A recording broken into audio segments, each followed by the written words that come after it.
പിന്നെ ഒരു പള്ളിയിൽ ഞാൻ പ്രോഗ്രാമിന് ചെന്നപ്പോൾ വേറെ രസം, അവിടുത്തെ ഇപ്പൊ പിള്ളേരെ കിട്ടാൻ വലിയ പ്രയാസമാണ് ഏതെങ്കിലും ഒരു പരിപാടിക്ക്. അവിടുത്തെ മൊത്തം പിള്ളേരെ അവിടെ എത്തിയിട്ടുണ്ട്. അപ്പോ ഓരോരോ ചോദ്യങ്ങൾ ചോദിക്കുന്നു.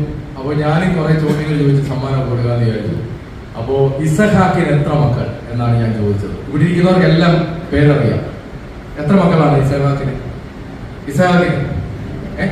2 മക്കൾ. ആരൊക്കെയാ? യാക്കോബും ഏശാവും. ഒരുത്തൻ ചാടി എണീറ്റിട്ട് അച്ഛനോട് പറഞ്ഞു, യാക്കോബും ഏശാവും, അപ്പൊ ഞാൻ കൊടയാണ് സമ്മാനമായിട്ട് കൊണ്ടുവന്നേക്കുന്നത്. അപ്പൊ ഉടനെ ഇവൻ സമ്മാനം വാങ്ങിച്ചു. അപ്പൊ അച്ഛൻ പറഞ്ഞു, ഈ ഇവിടുത്തെ പിള്ളേരൊക്കെ ഭയങ്കര മിടുക്കര പിള്ളേരെ, ഇതെല്ലാം ഈ ബൈബിള് മൊത്തം വായിക്കുന്ന പിള്ളേരാണ്. അപ്പൊ ഉടനെ ഈ പയ്യൻ ന്യൂ ജനറേഷനാണ്. ഇപ്പൊ ജെൻസി പിള്ളേരുടെ ഒരു സ്വഭാവം കൊണ്ട് ആരെയും ബഹുമാനമില്ല. പ്രായത്തിന്റെ ബഹുമാനം എന്ന് പറഞ്ഞൊരു സാധനമേ ഇല്ല പലർക്കും.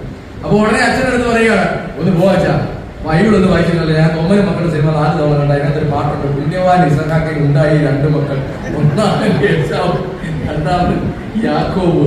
അപ്പോ ഇങ്ങനെയാണ് കുട്ടികളുടെ കാര്യം. ഏതായാലും ഞാൻ ഒരു കാര്യം ഞാൻ പറയാം.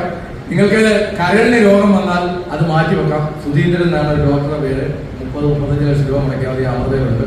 അതിൽ ഹാർട്ടിന് കുഴപ്പം വന്നാൽ മാറ്റിവെക്കാം. ആദ്യമായി ലോകത്ത് ഹാർട്ടിന് സർജറി നടത്തിയ ആളുടെ പേര് ക്രിസ്ത്യൻ ബെർണാഡ് എന്നാണ്. ആഫ്രിക്കക്കാരന്റെ ഹൃദയമാണ് മാറ്റിവെച്ചത്.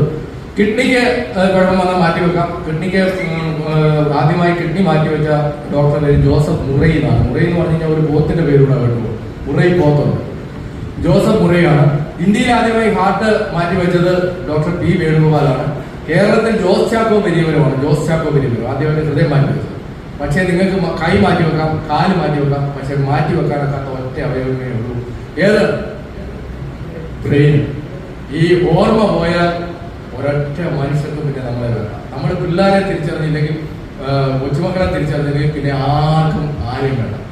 എനിക്കാണെങ്കിൽ 3000-ലേറെ ആളുകളെ ഓർമ്മയെന്ന് പറയാനുള്ളൂ. ഓർമ്മയെന്ന് ഞാൻ പറയുന്നത്, നിങ്ങളിപ്പോൾ കെ കരുണാകരൻ എന്ന് പറഞ്ഞാൽ ഉടനെ ഞാൻ പറയും 1918 ജനിച്ചത്, ജൂലൈ മാസം 5-ാം തീയതിയാണ് ജനിച്ചത്, 2010 അന്തരിച്ചത്, 2010 ഡിസംബർ 23 അന്തരിച്ചത്. ഇത്രയും പറഞ്ഞു കഴിയുമ്പോഴത്തെ കെ കരുണാകരന്റെ ചിത്രം ഞാൻ വരച്ചു കഴിയും. അപ്പോൾ ഓർമ്മ എങ്ങനെയാണ് വർദ്ധിപ്പിക്കാൻ ഒക്കുന്നതെന്ന് വെച്ചാൽ, ബ്രെയിന് 2 സൈഡുണ്ട്. നിങ്ങൾ ഈ കൈ ഒന്ന് ഉയർത്തി, ഇനി ഈ കൈ ഒന്ന് ഉയർത്തി, ഇനി ഈ 2 കൈ കൊണ്ട് ഇങ്ങനെ എന്തെങ്കിലും ഒന്ന് 2 കൈ കൊണ്ട് 2 കൈ കൊണ്ട് ആ. ഇതിന് പറയുന്നത് ഡബിൾ ഡൂഡിലിംഗ് എന്നാണ്. ഡബിൾ ഡൂഡിലിംഗ്, അതായത് നിങ്ങൾ വെറുതെ കുത്തി വരയ്ക്കണം 2 കൈ കൊണ്ട്. എന്തിനാണെന്നറിയോ? ഈ ബ്രെയിനിന്റെ പ്രവർത്തനം പോയി കഴിഞ്ഞാൽ എല്ലാം പോയി. നമ്മൾ 50 വയസ്സ് കഴിയുമ്പോൾ നമുക്ക് കുടവേൽ ചാടും, ലൈഫ് സ്റ്റൈൽ ഡിസീസ് ഒക്കെ വരുമെന്ന് പറയുന്ന പോലെ ബ്രെയിനിന്റെയും പ്രവർത്തനം കുറഞ്ഞു കുറഞ്ഞു. അപ്പൊ നമ്മൾക്ക് ഈ കൊച്ചിന്റെ പേരറിയാമായിരുന്നല്ലോ, എന്തുവായിരുന്നു, മറന്നുപോയി, ഇങ്ങനെയൊക്കെ പറയുന്നത്. സത്യം പറഞ്ഞു കഴിഞ്ഞാൽ ഇതൊരു തുടക്കമാണ്. ഒരു ചികിത്സയും മരുന്നും ഇല്ലാത്ത ഒരു പരിപാടിയാണ് ഈ അൽഷിമേഴ്സ് എന്ന് പറയുന്നത്. ലോകത്ത് ഇന്ന് വരെ അൽഷിമേഴ്സിന് മരുന്നേ കണ്ടുപിടിച്ചിട്ടില്ല. ഈ തുമ്പവനടുത്ത് കാതലിക്കറ്റ് കോളേജിൽ പ്രൊഫസറായിരുന്ന ഒരു ലേഡി, അവർക്ക് അൽഷിമേഴ്സ് വന്നു. ഞാൻ പേര് ഏതായാലും പറയുന്നില്ല, നിങ്ങൾക്ക് എല്ലാവർക്കും അറിയാവുന്ന ആളായിരിക്കും. അവസാനം ഞാൻ ഹോസ്പിറ്റലിൽ ചെല്ലുമ്പോൾ അവരെ, ഇംഗ്ലീഷ് പ്രൊഫസറായിരുന്ന അവരെ ABCD ആണ് പഠിപ്പിക്കുന്നത്. ABCD പോലും അവർ മറന്നുപോയി. പിന്നെ അവരെ 1 കൊല്ലം കൂടെ ജീവിച്ചു.